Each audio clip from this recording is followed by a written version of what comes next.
Hello from the Four Peaks mini bar. I'm Owen Evans. I've got Ryan Sykora. There's no ad man today. That's you today, no? Yeah. You're ad man? Well, maybe down the line. I think he has to be. But there's no ad man here today for the PHNX Rising podcast, as we've got a game to preview, but there's no ad man. Maybe he's still recovering from the tattoo. Do you think he's recovering from the tattoo? I would be. I don't know, but I've never gotten a tattoo. I was lied to.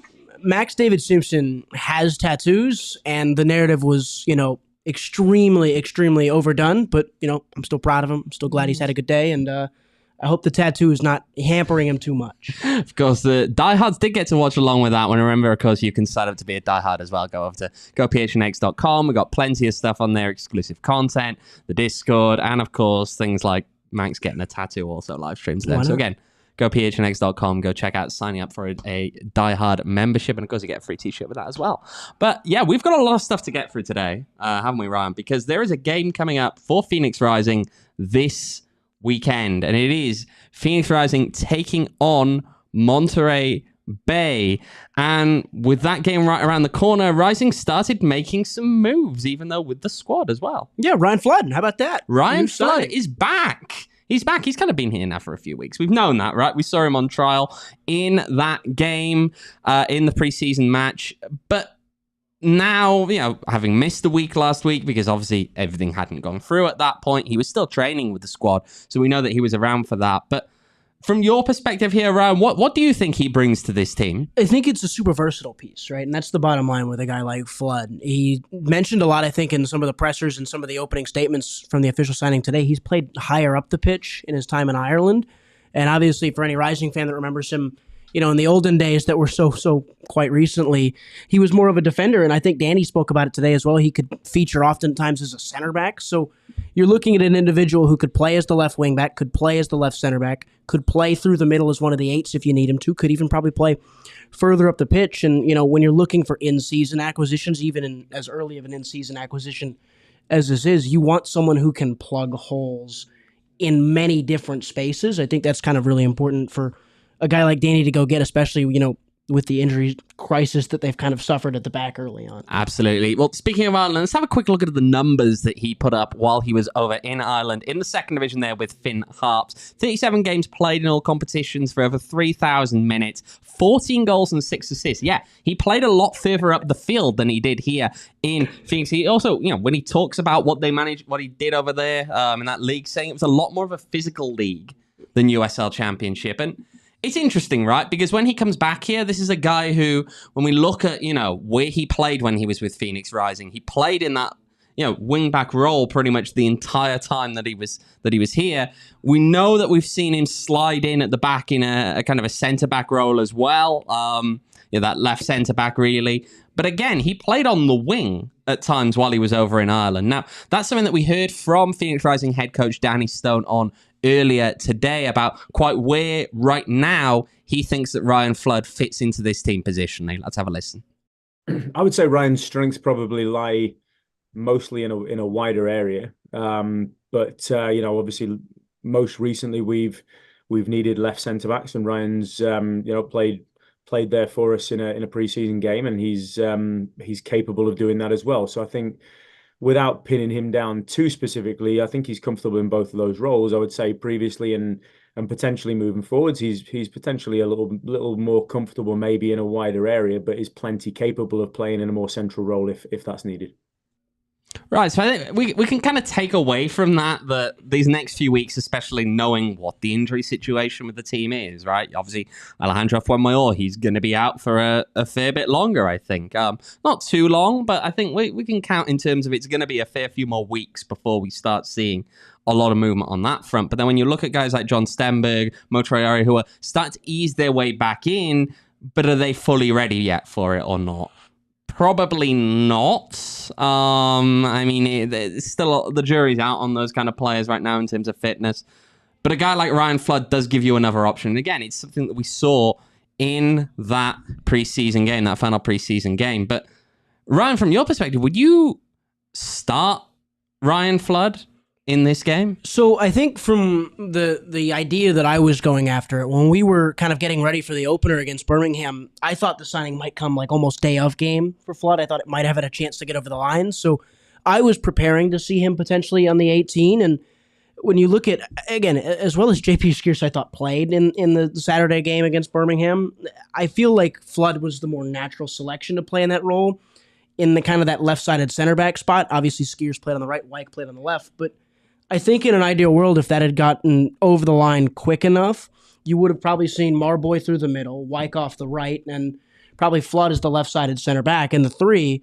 So from that logic, like, yeah, I guess you could play him, but I think the biggest thing from the move for me is that it's just another option. It's another guy to have, right? As Fuenmayor gets fit and as Stenberg and as Traore get back and going, he's another guy to have in the squad, another guy to move around, another guy to play and play well. Frankly, he'll get in and he'll give very serviceable time.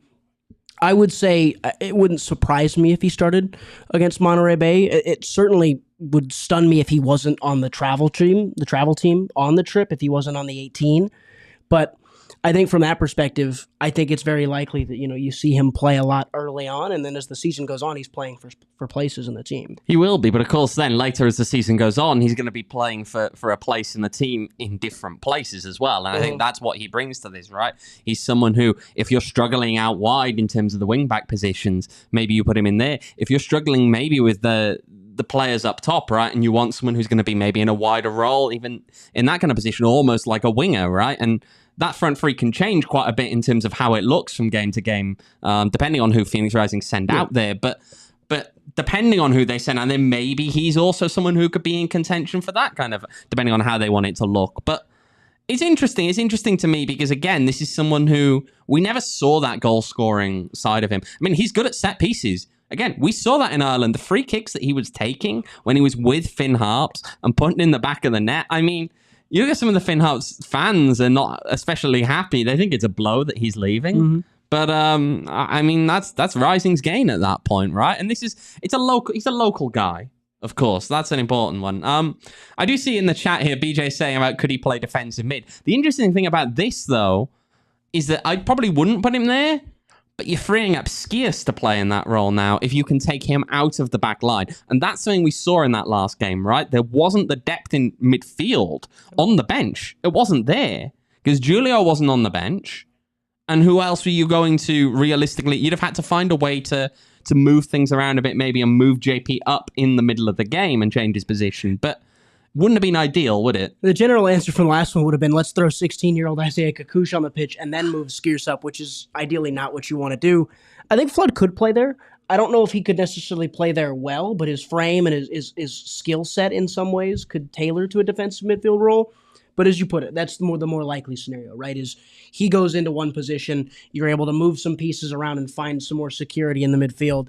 And you'll take that, right? Any different kind of add to the squad is an important one. I think he's more important in the wingback roles because of that frame, of that stature. He might be, even with all that attacking output, seen as more of this defensive, solid, winner of tackles and that sort of area. Because if you look at the wingbacks right now, it's Gabby Torres, it's Rito, who does not really venture into his own half that often. You've got Eddie Manjoma, right? You've got a lot of attack-minded wingbacks, and I think Ryan Flood, Azekar, who could play there as well, right? You've got all these attack-minded players. Well, now you've got a chance to maybe get a more defensive, mindset-wise piece in that wingback area as well, which is, again, from a coach's perspective, different options that want to do different things is really, really smart. Right, and you mentioned there the wingbacks, which moves on quite nicely to this next part, which is we've obviously spoken about Edgardo Rito a lot. Obviously, one of the newer players, one of the more exciting newer players, maybe, in terms of someone who can really get things going from out wide. At the same time, over on the other side of the pitch, you've got Gabby Torres. Now, he's been out for a while, injured last season. Really took it out of him for a while there. Just, let's have a listen to him actually, first of all, just talking about how difficult it was being stuck on the sidelines last season.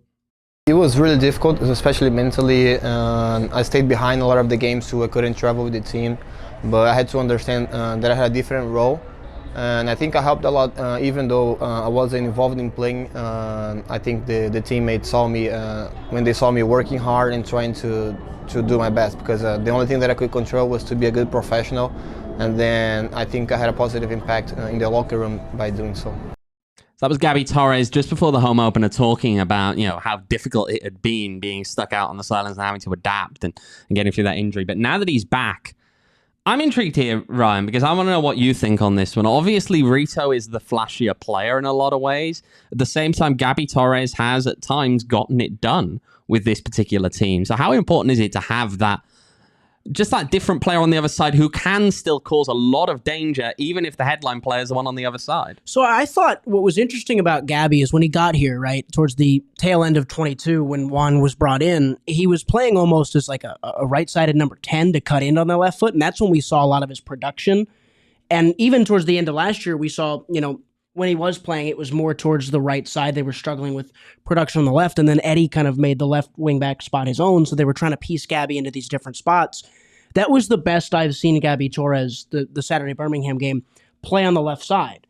And it was, I thought, really, remarkably because of his relationship with Fede and the ability that they had to drag one of the number 10s in and combine with Gabby to get him in behind. They were dragging play through the middle and the half spaces, and Gabby had all kinds of room to just get behind.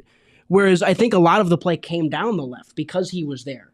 And then they could play Rito in on diagonals across the pitch. So I kind of expected, a solid 5, 6 out of 10 from him in that game, where it was just like, hey, you're going to give me a job. You're going to give it to me for 75, 80 minutes. And then when we need to make a change, we're going to bring Eddie on and we're going to really go for it. But he was better than that. He was the more advanced of the two wingbacks, I think, by the average position for the majority of that game, because so much of the play was being funneled down the left side. But his combination was good. He seemed unafraid to take guys on. And I think when you've got two of those guys, right, with Rito and with Gabby, with the two number 10s playing with the energy that Panos and Fede did in that game, you're going to create chances. And that's what we saw on Saturday. 18 shots, 8 on target. They had a bunch of big chances, or they had a bunch of chances created, a couple big chances created. Gabby gave them a solidity on the opposite wing from the more attack-minded Rito that I think was, if I was Danny Stone, I'd be sitting there in the training room after going, I'm very happy with that. And I'm very happy with the wingback performances because it allowed Rising to kind of paper over the cracks we saw in preseason with that midfield struggling to progress the ball. They were very capable of progressing the ball down the wings, and that was probably the most impressive part of the Birmingham game. Absolutely, absolutely. I'll have a quick look at the chat now, and BJ in there. I thought Gabby played his most physical match in a Rising uniform last week, and Albert saying it would be so nice if Gabby could get a consistently healthy run of games. Hopefully it happens this year. Very true. Very true. Before we move on to the Monterey Bay preview, of course, one little bit of extra news that's going on at the moment I've seen people talking about this one because the club has finally confirmed it now. But of course, Rising's match against Rhode Island has been moved. Date-wise, it's moved from Saturday, April 27th. It will now be on Friday, April 26th.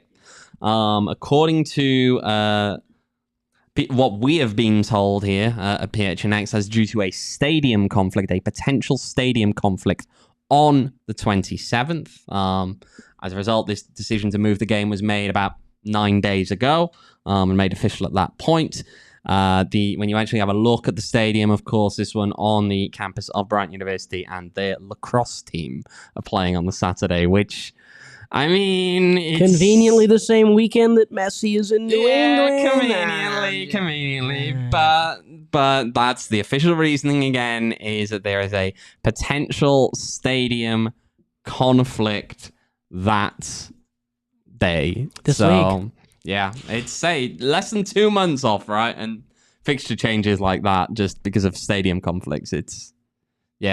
Welcome to USL. Don't you love it, Ryan?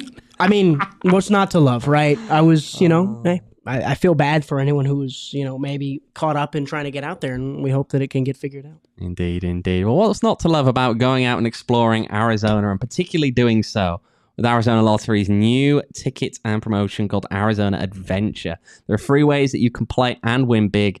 To play Arizona Adventure Lottery tickets featuring 3 iconic landscapes, Picacho Peak, Monument Valley, and Camelback Mountain. Tickets priced up to $50,000. You can also check in at geolocated adventures at 10 destinations across the state from Flagstaff to Yuma. I know that our Coyotes crew went and they go on a little bit of a hike and managed to pick one of them out. And I know Max is often talking about going hiking as well, but we'll see if Max and his dodgy shoulders can keep up with physical activity. Add man on. Indeed. But you can work out where those locations are.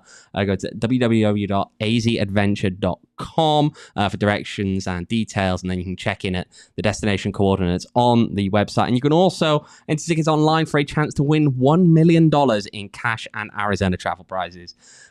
Make sure to go ahead, check that out. azadventure.com. The Arizona Lottery is not just about playing games and winning prizes, it's also about giving back to the state and its community. So check out azadventure.com for more information on how you can take an adventure for a chance to win $1 million in cash and Arizona travel prizes. And of course, also, if you're going out exploring, especially around Arizona, a lot of driving around here. Remember, of course, to fill up at Circle K. And when you're doing so as well, remember to sign up for the Inner Circle program. You save 25 cents per gallon on your first 5 fill-ups. And then you got more savings down the way as well on that gas. You also get all kinds of other free things. You get your 3 drinks, the Polar Pops. Always got to go in and grab a Polar Pop, especially if you're going out and it's going to start heating up here soon, isn't it? As soon as it hits 90, the Polar Pop is in my car all summer long. 100%. Remember, again, if you want those kind of discounts, you've got to go and sign up for the Inner Circle program. You can do it for free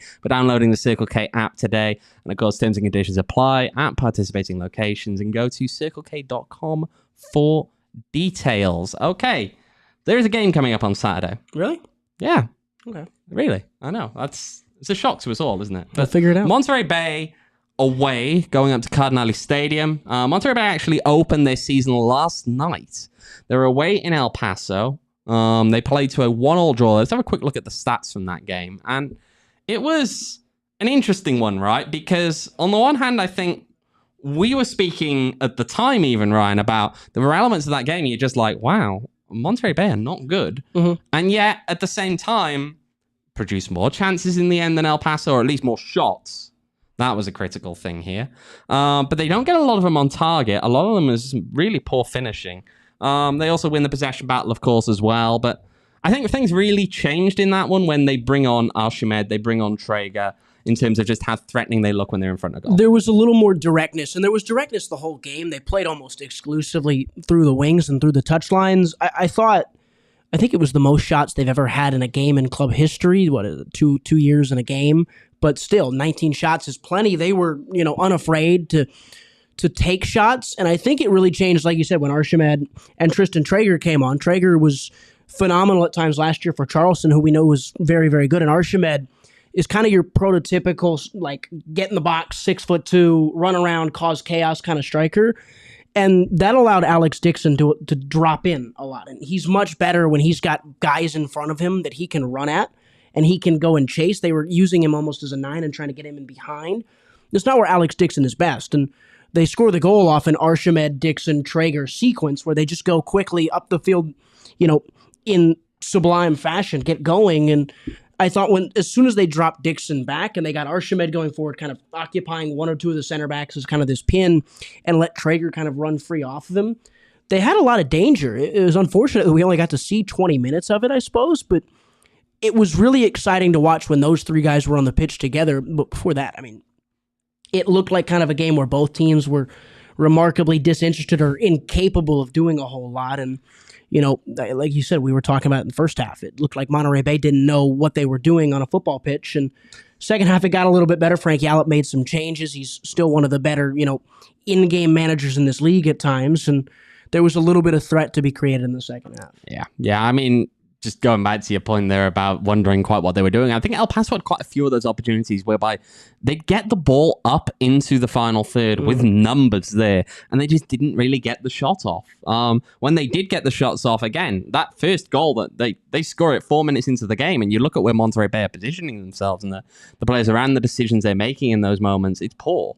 Very, very poor defending overall. But again, it felt like there were a few moments, and watching parts of this game back again today, you look at it again and think, okay, what are they doing in certain moments? I think Rising are going to be given opportunities if they go out there to try and take them. They need to really look at using the pace that they've got. Okay, we know how much pace they have there in guys like Edgardo Rito. I think especially coming off short rest, coming off a travel week for Monterey Bay as well, of course, because they had to fly to El Paso to play this game on Wednesday. They'll only be getting back there today into Monterey Bay, and it's, again, the thing about going to Monterey Bay, especially when you're flying to a place like El Paso, it's not a quick travel day because you can't fly directly into Monterey Bay unless you're somewhere like here in Phoenix. So they'll have had a long day today, probably traveling back, and you've really, really got to capitalize on that. But one other thing that you did bring up there, and that was just kind of the positioning or the way that they played, right? And we can pull up the heat map now just for Monterey Bay and see how they looked in terms of running down the wings or playing it out to the wings more. And, okay, for those of you who are watching this, again, it says on the direction of play left to right, so I assume you can quite work that one out. But look at that gap. Look at that gap, right? And it is between the center circle and the penalty area, and it goes roughly covering that 20 yards of the center circle out in, and it's just a gap in the attacking half. Nothing is going through the middle. Nothing there at that point, right? They get to the center circle, and immediately everything is going wide. Nothing goes forward from there. We talked about how Rising, used those 2 number 10s a whole lot in their game against Birmingham. Well, Monterey Bay didn't have one, it seemed like, a lot of times. And that goes to the Dixon thing, right? Alex Dixon did not drop in a lot. He didn't have a lot of, desire to get there. They were just kind of running in behind and playing it down the wings and hoping to thread balls through the channels. It was weird. I've never seen a heat map like that personally, where it was just like the complete absence of anything in the middle. It's this guy who's supposed to be here. It's like they had 10 men. It's like there was supposed to be a guy here, and he just didn't exist. It was really kind of interesting to watch, I thought. And honestly, the fact that looks like that to me was kind of remarkable that they even still got a point of it, because usually you see something like that or something almost like that, and it's like, okay, well, that team got played off the park because they didn't have a presence in the middle. But I think we looked at it, only 18% of their play the entire game went through the middle third of the pitch vertically. Yeah. It was non-existent. And sometimes the stats don't match what you saw. Very much looked like only 15 to 20% of their play went through the middle third. It didn't really surprise me that much. Right, and that's going to be the challenge for Phoenix Rising here, right? Because we know that they are a team that like to be aggressive with their wingbacks. They're going to potentially leave some spaces out wide. I did ask Rising coach Danny Stone to comment on how they're going to deal with that kind of wing play from Monterey Bay earlier today, given where the wingbacks usually find themselves, which is way up the field. Here's what he had to say. I mean, it changes in that when we play a game any weekend, we are, we spend plenty of time getting familiar with the team that we're going to play. And obviously, as the season goes, of course, everybody is much more familiar with each other. As far as this particular opponent, I think it's a combination of a balance of knowledge of what we might look to expect from them, but not changing completely how we will play and how we will operate solely based on the opponent. I think I would describe it as more of a, we'll have certain emphasis areas and certain things that we'll be aware of and potentially expect to face in the game. We'll have a solid plan in terms of how we'll deal with that. But at the same time, we'll always go into games wanting to ask opponents as many questions as they ask us and make them have to deal with us as much as we have to deal with them. And, we'll approach the game again here on the front foot. And we'll utilize, I think, the strengths that we have as well as obviously, nullifying their strengths as well. But we'll certainly be on the front foot to force them to have to play a very difficult game and to put them under pressure and utilize the strengths that we have also. I think this is going to be the challenge, right? And there's a couple of different ways maybe that you address it going into this game, okay? Number one is that you expect the wingbacks to track back a little bit more, especially when you're looking at guys like Edgardo Rito, okay, who don't typically do that very often. He's very good at attacking down that wing, not necessarily quite as good at defending down that wing. The other way you'd look at it is maybe you end up in a position where you leave one of the central midfielders has to stay a little bit deeper or be ready to move deeper quite quickly. And you're just going to have a little bit of a shift there and find ways of working that out. And I think that was part of the explanation we heard over how we saw things kind of work out last week, as Danny was speaking about that and kind of the way that between those two midfielders, they'd find ways if someone would drop a little bit deeper, and it then gets you back to a position where you've got 4 on your back line if you need it at any given moment. But in a game like this, where they're so reliant on that wing play, the opposition, I'm intrigued. I mean, what do you think is going to be the big one here, Ryan? So for me, right, like Rito is not a defensive-minded player by any single sort of the definition, but his offensive production and his offensive mindset, his attacking productivity, very much so makes up for that. I don't want to limit Rito going forward by making him defend more, would be my opinion on that. So I would, try to cover him in different ways rather than say, hey, you got to get back a little more, buddy, right? I would say Zambrano has to do a little bit better of a job of coverage because I don't think you really want to ask if it's the same double pivot as it was in the Birmingham game. I don't think you want to ask Jose Andres Hernandez to be that coverage midfielder that's going to cover wide spaces because that's taking him away from what he does best in terms of dictating tempo. And, he's not the most, rangy midfielder that we've ever seen. So I think it's probably more Renzo. It wouldn't surprise me, and it helps to maybe be hopeful for a healthy or at least starter version of John Stenberg, because then you could maybe, and I'm not saying this would be perfect, but you could maybe move John Stenberg into the middle and perhaps slide a guy like Pop Marboy, who's the opposite of Jose Andres Hernandez, is a superior athlete in every sense of the word, into that wide right role to cover Rito with a little bit more personality and production back there. But, at the end of the day, it's probably, for me at least, I would rather see a midfielder covering for Rito rather than forcing Rito away from what he does best, which is just run at dudes and have the flair and the activity going forward. I will say, though, on that one, and this is the interesting point, you bring it up with, obviously, Pat Marboy and there being quite a mobile defender. Mm-hmm. Obviously, if you make the move in terms of bringing Ryan Flood into that back three maybe as well, you're bringing in quite a few guys at that point who are very mobile in that back line. That's something that can really help when you're in these kind of moments. You're going to be a little bit more stretched, maybe need to move around a little bit more quickly, right? We've seen Rising in the past have defenders that weren't quite that mobile. Quite a few over the years that come to mind, to be perfectly. That's one of them, Manuel Madrid. But I mean, you look at some of the other guys, right, who just weren't those kind of really mobile centre backs. AJ Cochran, another example from quite a way back there. But just guys who weren't the quickest on the off, who weren't going to cover as much ground. But when you're looking then at getting more of the energy in that back line by bringing guys in like Ryan Flood, by having Pat Marboy in there, there's a lot that can help cover up for in those kind of moments where, yeah, you're going to be stretched. Yeah, you're going to have moments where your wingbacks are going to be halfway up the pitch and suddenly you're dealing with a complete, meltdown because they're going at you and attacking you right down that gap that they've just left. Yeah, and I mean, let's be clear. I think it's Jet in the chat saying that Rito's still going to need to track back, and he is, right? Like, that's the bottom line. Is he's still going to have to defend more so than previously. No matter how much you cover him, he's still going to have to do more defending. And it's kind of this mindset, and especially, you mentioned the athleticism of the back line, with how much more active Rising was in the press on Saturday. It seems like that's going to be a bigger theme for Danny, is pushing more towards the touchlines and trying to pin teams back and use your athleticism to your advantage, play more on the break. He's been talking about this since he was, made permanent in January, of this is the idea. We want to be a little more active and proactive as a team in our press, and exciting was the word he's often used. You need more athletic guys back there because you've got your very attacking wingbacks. You've got your progressive midfielders, your two number 10s who want to attack, and your number 9s that want to run away and score goals.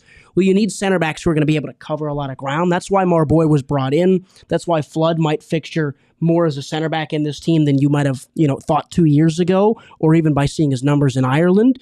It's about the athleticism. And again, Rito's still going to have to drop in. He's still going to have to defend more.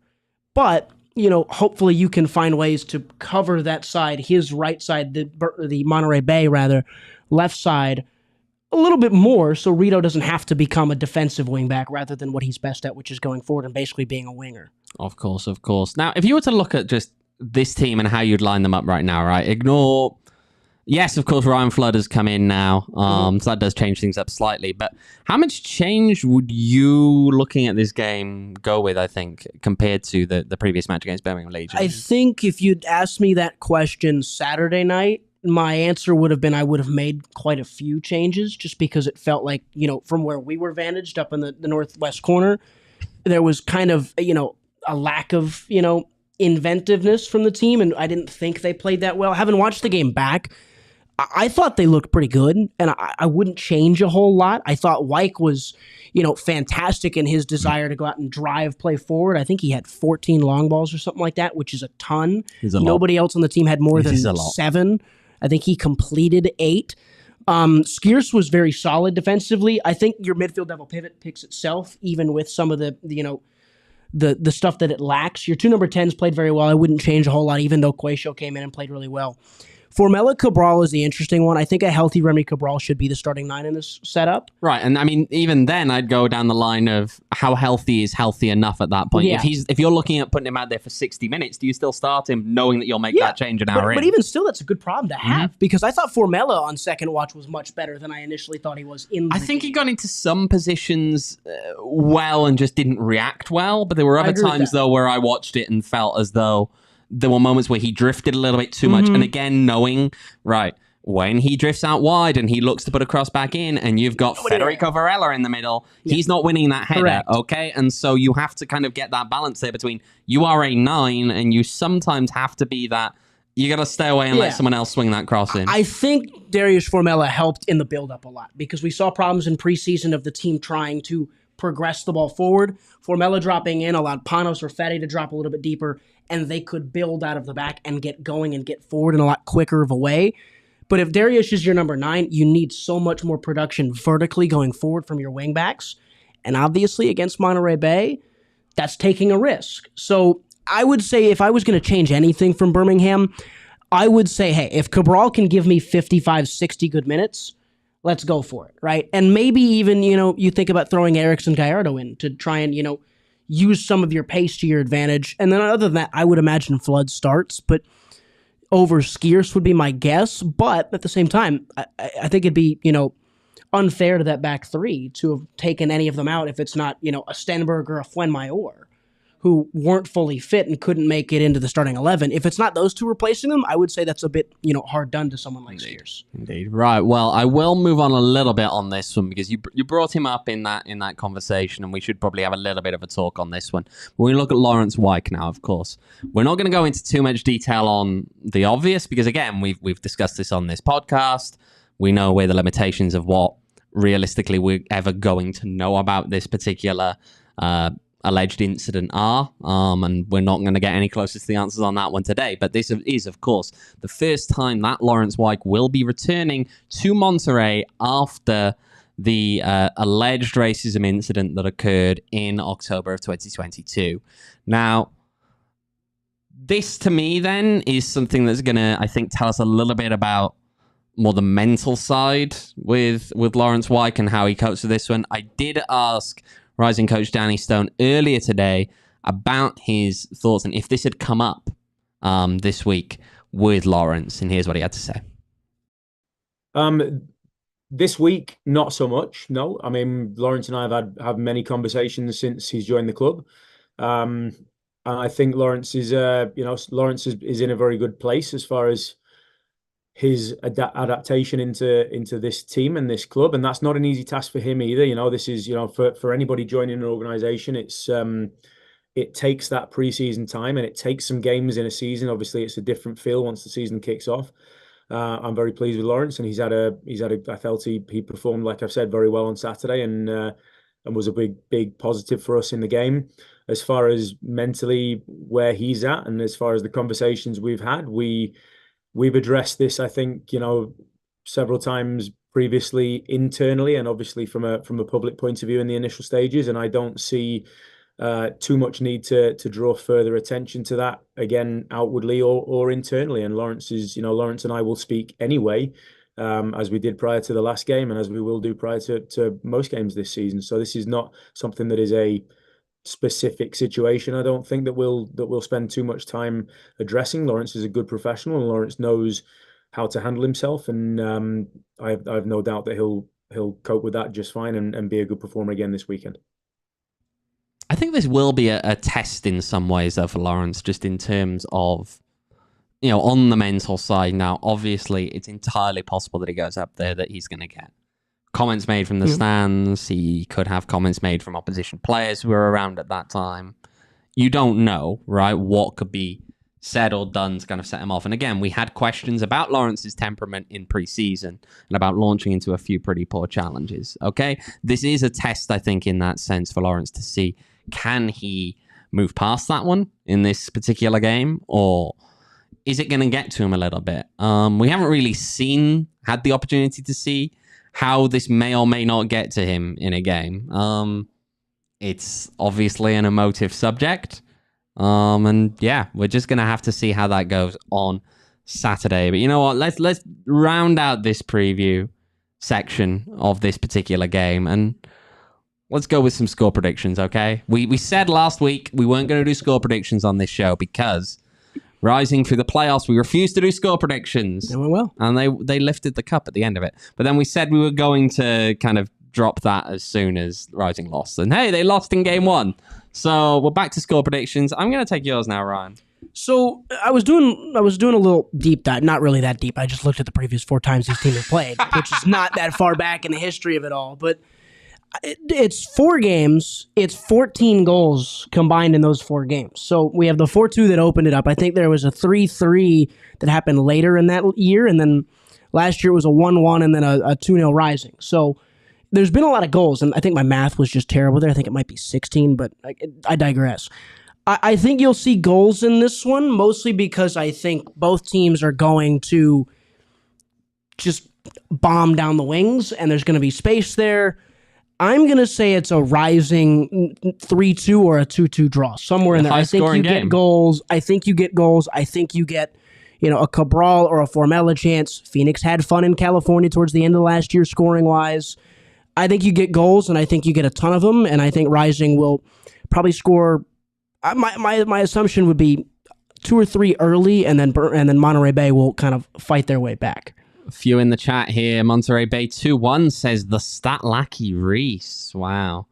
Meanwhile, you got Kevin in here James with 1-0 to Rising. Devon saying 5-4 Rising. Bandido's Bluebird saying if we can actually score, we'll win. Make sure to throw your score prediction there. I'll go with mine now. I'm going to go 2-1 to Phoenix Rising. Okay? I think there are goals in there both ways. I think you are right in the fact that, again, is going to open up a lot of space on the wings for both teams in this one. I think there's going to be a good amount of scoring. I'm not sure that Rising are going to be able to manage to successfully keep out Monterey Bay for 90 minutes. However, I do think they have enough there that if it clicks, and against a defense that I think did as generally poor in that last game, I don't think they look great at all against El Paso. If they play like that, I think Rising can have some success. So I'm going to go with 2-1. I think if Remi Cabral starts, I'll back him to get a goal in this one. Okay. I think he opens his Rising account in this game, if he starts. I think the big thing for Monterey Bay is, and for Phoenix, I guess, in terms of stopping Monterey Bay, is it depends on, Archimed and Traeger. If they're in the starting 11, I think you might see a lot of opportunity for Monterey Bay on the counter. They're both kind of nursing knocks, and I think it's a hamstring or something for Archimed. That's why they didn't get the full run out, and they only could play 20 minutes in the game on Wednesday. And again, it's the short week as well. So now you have to manage your minutes. There's a lot of, older players. You think of Monterey Bay's best technical player, Rafael Baca. He's 35. He's not going to be able to play 180 minutes over the course of 5 days. That's just unlikely to happen. So you're looking at opportunities. And I think it's a game that's going to be full of chances. And usually games that are full of chances are very dependent on who the more lethal finishing team is. You've got a guy like Formella. You've got a guy like Cabral. It'd be a good opportunity to get them going in this one if you're Rising. Absolutely, absolutely. So, fingers crossed. Could be a good win for Rising. Get the season started in terms of picking up some points. Need it. They do. But of course, when they're heading out on the road, remember, I know some of you guys went there to see, obviously, Devin in the chat, I've seen you, you've been on Twitter this week telling us about how, went to see where San Diego Loyal died. Quite the change. But, obviously, I know a lot of people had a good time that night, and a lot of people had a good time that night at Valley Taproom. They went over to watch the game. Had quite the night there as Formella's strike hit the back of the net. But of course, you can have a great time at Valley Taproom whenever. They've now got a second location as well. They have opened up a second location in Queen Creek in addition to the original Gilbert location. Both of them, they have plenty of different beers out there. Plenty of good stuff. Again, I've been to that Gilbert location quite a few times now. And when you walk in and see the 30 taps up there, there is pretty much no matter what you drink, you're going to find something that you like there. They also, of course, have ciders. They have meads, sours. I enjoy a good sour when I'm out there. And, of course, they got wine. Well, go and check them out on socials. You can find them on Instagram at Valley Taproom. Pretty easy to remember that one. But it's always a good time out there. And make sure to tell that guy Donald that we said hi. And, of course, if you're drinking beer and you're in the mood to drink beer, then if you're reliant on Max to pick you up a Bad Birdie Golden Ale, then maybe you're not going to get one. But hey, maybe you can, again, take it into your own hands, much like I did, and went to the 8th Street Bar. Managed to get one there. That was a good time. And also have some at home as well and some cans, as we showed on the stream on Tuesday. So it's good stuff. It's really good stuff. The Bad Birdie Juicy Golden Ale, the collaboration between Four Peaks and Bad Birdie, it is really good, really good. It's got all the juiciness of a juicy IPA without any of the bitterness, because, of course, it's not an IPA. But it's good stuff. It's good stuff. And again, you can go to fourpeaks.com/located to find all your favorite beers and events, and check out Four Peaks Brew and Four Peaks Pub on socials to keep up with the latest Arizona's hometown brewery. And, of course, remember, you must be 21 or older to drink Four Peaks. And please enjoy responsibly. Right. Let's have a look around the league now a little bit, shall we? Of course. Some of these storylines, of course, you may have heard. You may have heard if you were listening to our Wednesday audio-only pod. Again, I sat down with John Morrissey, USL Tactics, Backfield, and we discussed what happened in the first week. But this is the second week, right? There's a lot of things going on here. What game catches your eye looking ahead to this weekend, other than Phoenix Rising, of course, the most important one? Anything that has Sacramento and Trevor Amon after that first week he had was, is what something that's going to look at me. For Orange County? And that one was wild, too. And it's a rough week for Trevor Amon, because you should be taking all the praise in this league. Your first start in the USL Championship, you score a brace. Goalkeeper scores the equalizer in that scores, game. Get off my lawn. Fine. But in that Sacramento game, they're playing Miami this week. It's a cross-country trip in a round that, you would have expected Sacramento to be, by far and away the favorites in, and they still are. But Miami caught a lot of people's eyes last week. They looked a lot more drilled, a lot more competent, and a lot better by proxy than I think a lot of people around this league expected them to be. Sacramento's a much sterner test, but that's the one that catches my eye, just because I did not expect Miami to be as good. I can't wait to watch Miami for the first time this season, and I can't wait to watch Trevor Amon and some of the movement in Sacramento.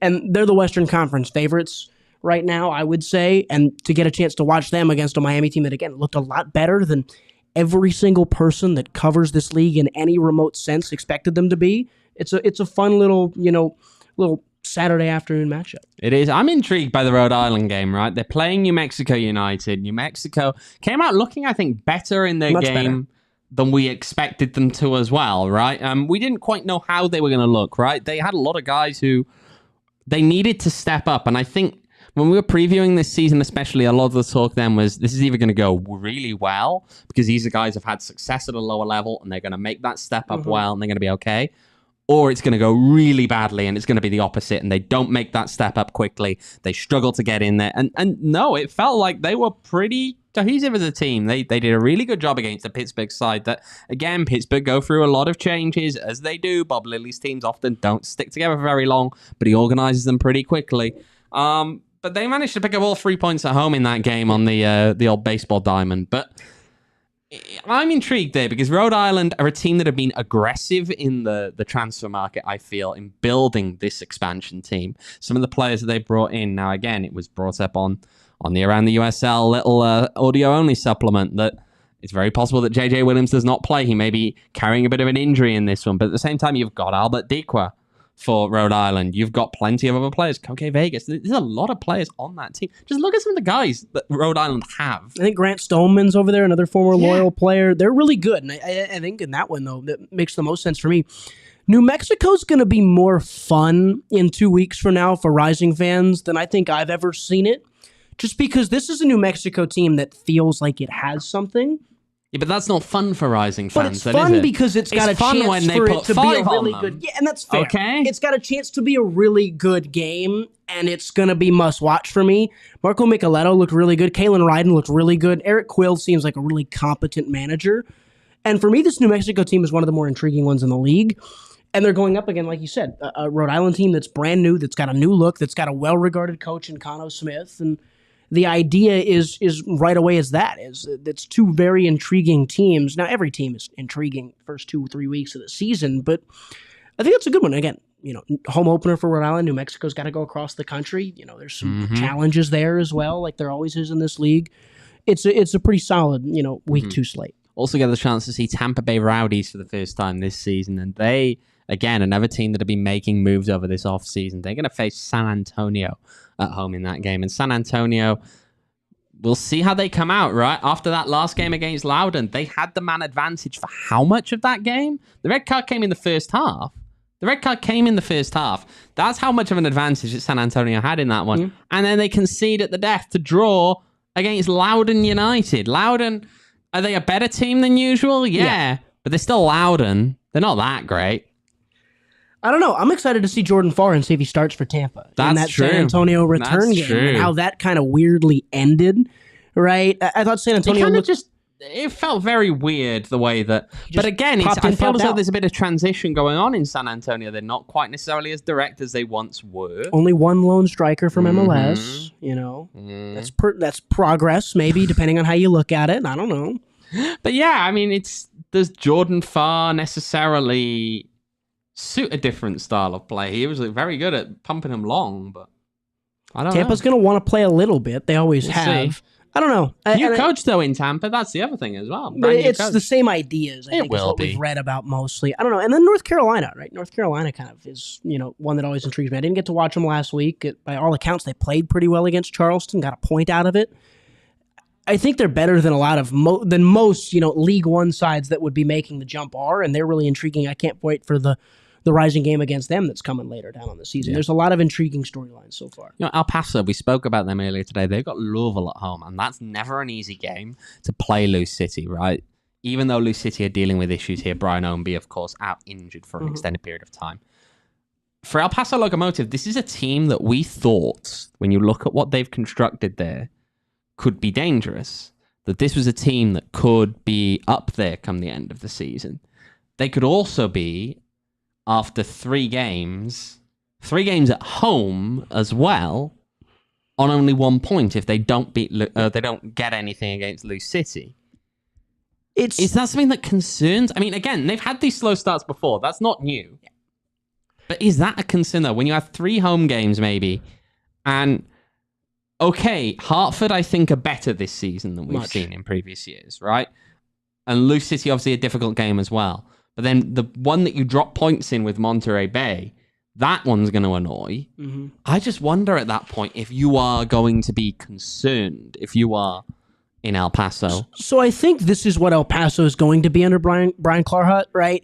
Very streaky. We're going to see stretches where they go unbeaten for 7-8 match days and collect 20 points from 8 games. And we're going to see stretches where that same stretch of games, 7-8 games, that they get like 5 just because of the style that they play, how intensive it is going forward, how reliant on, progression out of the back it is. You're going to have games where you just can't get anything going. And they're not that deep. They've got a lot of potential to be very talented, but they're not that deep. So if a couple guys get hurt, then you're looking at real problems. It's what we saw with Monterey Bay at times last year. They were really good when everyone was healthy, or really good for Monterey Bay standards when everyone was healthy. And they were really, really bad when people were out. This is kind of what, this El Paso team is going to be. I think it's similar to what it was last year. When guys are hurt, when guys aren't clicking, it's not going to be very good, Owen. When guys are going, it's going to be, how do you beat this team? They're unstoppable at times. And I think that's just kind of, again, it's the same thing as it was last year, a lot of ways for El Paso. It is. It is. I mean, the other one there really. Can the new look Las Vegas Lights team get their first win? They're not going to play one of the most difficult teams in the league in Tulsa at home. That's the thing. Competent. That was what they were. They were very, solid, I thought. I think Hayden Sargis was a really good addition. I thought some of their forward play was not bad. I think Edison Azcona is going to be a very good addition at some point for some stretch in this league. They weren't that bad. And that's, probably the first time I've said that about Vegas in a long time, because when they weren't... And that's intriguing, because there was a time when they had Cal Jennings and Danny Trejo, when they still looked at them like a joke. They weren't that bad then, but they were a joke. And now this team isn't that bad, and isn't viewed yet, though, in the same light. Yeah, I mean, the white kids aren't that bad, in fairness. Now, they're not great, but they're not terrible. I think, at a bottom line, it ain't that bad. And I think that's kind of the curious thing for Vegas, to see how they progress through the year with Denis Sanchez and how they go about, their new identity as a club, their new way as a club. I thought Valentin Noel was really, really good. They've got a lot of potential. I don't know if it's, top 6 in the West potential, but for Vegas, potential playoff team is something you don't often hear, and you'd take if you were a Vegas fan. Is that a thing? Is that a thing, Vegas fans? Maybe. I'm just asking. Don't shoot the messenger. Yeah, I mean, we've been there. We've all got those same questions. But you know what? Of course, also is the biggest game of the lot on the weekend. Cardiff are playing Swansea, the South Wales Derby. I will not be watching. You will not be watching because it is at 5:30 in the morning. I will not be watching. There we go. I think who you got in that one? Come on. I'm sitting next to Owen Evans, so I'm gonna take Swansea. Right, cut his mic. Right, I'm not even now as we sign off. I'm not even gonna promote your social media now for that one. Okay. _ Sykora Ryan. No. That's a spam site. Don't go to it. You'll get infected with computer viruses. Probably, yeah. But anyway, you know what? That right about rounds us out here, I think, for the day. Ryan, thanks for coming along. Yeah, it was fun. Yeah, I'll do it anytime you need me to. You get to sit in Adman's seat. I mean... But you don't get the tattoo. All the benefits. Everyone in the chat, Owen, rate Owen out of 10 on the ads today. I think it was like a 6.3. I'll take a 6.3. I'll take a 6.3. Yeah, it could be a lot worse.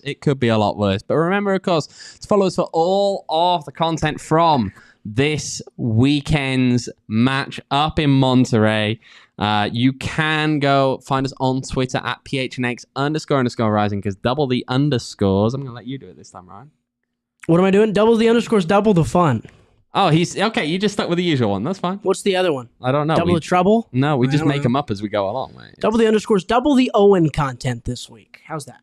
Right. It could be. Of course, you can follow me on Twitter at OJEvans18. This man is at _Ryan. Sykora, Sykora. Another RYA. Why did you put the underscore at the beginning? Felt like it. If you feel like an underscore at the end, you can find Statlucky Reese11_. And of course, you can follow our producer Carl at KCoop Sports. Am I correct? Yeah, I'm getting a thumbs up. Okay, we got that one right. Right. Well, you know what? I'm trying to think now. Should we rip off Max's sign off or no? You can. I don't know it, so you can. I don't listen enough to the pod. Make sure to join us on Saturday, of course, for the post-game show. And again, follow on social for all the content. Remember, it's a beautiful game, but it's way more beautiful. How should we end this? I didn't think about that one. This is just Max terrible. had his tattoo. There we go. Good night. We all silly like the mayor.